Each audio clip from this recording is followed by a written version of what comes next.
دیکھو آپ لوگ اگر 2 3 3 شادیاں نہیں کرتے, عورتوں شوہروں سے محروم ہو رہی ہیں, بیڑا غرق ہو رہا ہے, یہ یقینی بیڑا غرق ہے. اگر آپ کر لیتے ہو تو 10% چانس ہے کہ کرتے ہی مر جاؤ گے آپ, تو 10% بیڑا غرق ہونے کا چانس ہے. اگر سرے سے کرتے ہی نہیں تو 100% چانس ہے بیڑا غرق ہونے کا.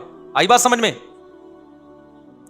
تو یہ عجیب بات ہے کہ شادی کر کے مرنے کا چانس 10% تھا, اس میں بیڑا غرق ہونے کا چانس بھی 10%. اس 10% چانس کو ویلیو دی جا رہی ہے, اور اگر آپ سرے سے کرتے ہی نہیں ہو, اس میں وہ جو 3 عورتیں جن سے آپ نکاح کرتے ان کا 100% بیڑا غرق ہونے کا چانس ہے, اس 100% کو آپ ویلیو نہیں دے رہے. ایک بات تو یہ, جبکہ وہ 100% آپ کی عمل کی وجہ سے بیڑا غرق ہو رہا ہے, جبکہ جو آپ کے شادی کے بعد مرنے کا چانس 10% ہی ہوگا نا, ورنہ تو آدمی نارمل عمر میں ہی مرتا ہے یار, بڈھا ہو کے ہی مرتا ہے عام طور پہ.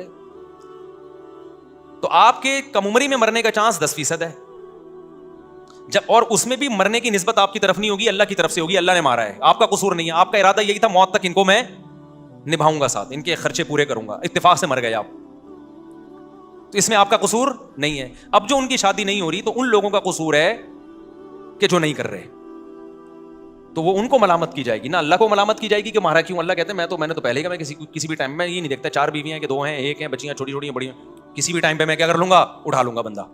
تو تم نے اپنے آپ کو اسی حساب سے ایڈجسٹ کرنا ہے. اب اس چکر میں ہم نکاح کرنا چھوڑ دیں تو یقینی بیڑا غرق ہے, تو یقینی بیڑا غرق سے بچا جائے گا اور شادی کی جائے گی. پھر اگر مر گیا تو یہ نہیں کہا جائے گا ہم تو پہلے ہی منع کر رہے تھے 4 شادیاں نہ کرو, دیکھو 4 کر کے مر گیا تو بچے بھی یتیم چھوڑ دیے. اور بھائی پیکیج ایسا بنانا ہے کہ چاہے 1 بیوی والا مرے اور 1 یتیم بچہ ہو, اس کی کفالت کا بھی انتظام ہو, اور 20 یتیم بچے ان کی کفالت کا بھی انتظام ہو. اس کا یہی ہے کہ دوسرے شادی کریں, جو صحابہ کرام کے ہاں طریقہ تھا, اور عورت کے پاس اتنے رشتے آئیں کہ اس کے لیے سلیکشن میں آسانی ہو کہ سب سے اچھا کون ہے. ورنہ عورت کو جس اسٹائل کا پہلا میاں ملتا ہے نا, اگر وہ مر جائے تو اس اسٹیٹس کا اگر میاں نہ ملے تو وہ کرتی بھی نہیں ہے, پھر زندگی برباد ہوتی ہے. تو وہ چاہتی ہے اس جیسا یا اس سے اچھا ملے مجھے, اور یہ اس کی نیچر ہے اور اس کا حق ہے. تو وہ جب ہی ہے جب بہت سارے لوگ شادیاں کریں گے, 2-4 لوگوں کے کرنے سے نہیں ہوگا, اتنے لوگ کریں گے کہ پھر عورت کے پاس اتنے رشتے آئیں تو وہ کہے کہ یہ میرے پرانے والے سے بہتر یا اس سے اچھا ہے. تو ہم نہ اچھے لوگ کر رہے ہیں نہ زیادہ لوگ کر رہے ہیں تو 2-4 ہم جیسے نالائق لوگ کر رہے ہیں, اور اول تو کر ہی نہیں رہے. اور جو کر رہے ہیں نا وہ میں ان کی حالت آپ کو بتا دوں, میرے پاس آتے ہیں کہ میں دوسری کرنا چاہتا ہوں اور میرا دل چاہتا ہے میں اس کو, ایسے عجیب ڈیزائن کی چیزیں آ رہی ہیں نا. ایک بڑی خوبصورت اداکارہ ہے, میں نام نہیں لوں گا اس کا, توبہ طائب کی بڑی نیک پرہیزگار بن گئی.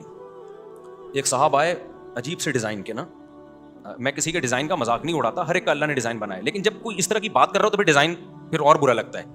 کہتے ہیں ڈیزائن تو اللہ نے بنا دیا, لیکن باتیں جو تو اس ڈیزائن کی کر رہا ہے یہ تو کر رہا ہے نا, اللہ تھوڑی تجھ سے گن پوائنٹ پہ کروا رہا ہے. وہ کیا تھا, وہ تھا, ابھی کیا بتاؤں میں, تاکہ میں ایسے تھوڑا مبہم کرتا ہوں نا, لوگ سمجھ نہ جائیں کہ کس کی بات ہو رہی ہے. ایک بڑی خوبصورت ایکٹر جو توبہ طائب کر لی, بڑی نیک پرہیزگار بن گئی. اچھا, تو ایک صاحب آئے میرے پاس اور کہنے لگے آپ کا مفتی صاحب وہ فلانی اداکارہ ہے, آپ کا اس سے رابطہ ہے. میں نے کہا رابطہ ایسے تو نہیں ہے, لیکن میں کرنا چاہوں تو رابطہ کر سکتا ہوں, بتائیے. کہہ رہے میں اصل میں نیا دین پہ آیا ہوں. اچھا, غریب بھی تھا بیچارہ, اور ڈیزائن بھی اندھیرے میں نظر نہیں آتا, اگر لائٹ جائے گی تو بندہ نظر نہیں آئے گا. تو اور وہ اداکارہ بڑی مشہور ہے, خوبصورت. تو کہنے لگا کہ وہ ایکچولی, اچھا پہلے عثمان سے ملا. ہاں, مجھ سے تو ملا ہی نہیں, مجھے یاد ہے, مجھ سے تو بس آتا تھا اور چلا جاتا تھا نا, کہہ نہیں پاتا تھا دل کی بات. تو عثمان سے پھر میں نے کہا عثمان بھائی یہ کیوں بار بار آ رہا ہے, کیوں ٹائم لینا چاہ رہا ہے. کہہ رہا ہے مفتی صاحب سے کہو میں چاہ رہا ہوں کہ میری اس سے شادی کرا دیں, میری اس سے. میں نے کہا یار, کیونکہ میں ابھی توبہ طائب کر کے نیک مسلمان بنا ہوں, تو میں نے کہا توبہ کر کے نیک تو بنا ہے, ڈیزائن تھوڑی چینج ہوا ہے یار. وہ اداکارہ بھائی تجھ سے کیوں کرے گی یار, تیرے نہ پیسہ ہے, نہ تیرے پاس نہ شہرت ہے, اور نہ کوئی حسن و جمال ہے. تو اب دیندار بن کے تو نے توبہ کر لی, اچھی بات ہے, اللہ کے سامنے رو, ہم کسی کی نیت پہ شک نہیں کرتے, اور ہم بھی آپ کو اپریشیٹ کرتے ہیں. تو میں نے کہا یار یہ میں تو پیغام بھی نہیں بھیج سکتا. وہ بولے گی مفتی صاحب خیریت تو ہے, کیا کر رہے ہو آپ. تو میں نے کہا یار بہرحال اس بندے کے کانفیڈنس کو کیا ہے سلام. میں نے تو بگا دیا, میں نے کہا بھائی اس کو بولو, میں نے یہ نہیں کہا پیغام نہیں بھیجو, میں نے کہا میں کیوں تیرا نمائندہ بنوں, تو جا بھائی, تو کسی اور کو تلاش کر بھیج دے مجھے کوئی, اگر وہ کر لیتی ہے تو سبحان اللہ, میں نہیں کا پڑھاؤں گا انشاءاللہ. پھر بعد میں پتہ چلا وہ تو پہلی شادی شدہ ہے بیچاری. تو میں نے کہا اگر وہ کر لیتی ہے تو مجھے کوئی اعتراض نہیں ہے. بعض لڑکیوں کو ایسے بندے پسند آتے ہیں جو اندھیرے میں نظر ہی نہ آئے.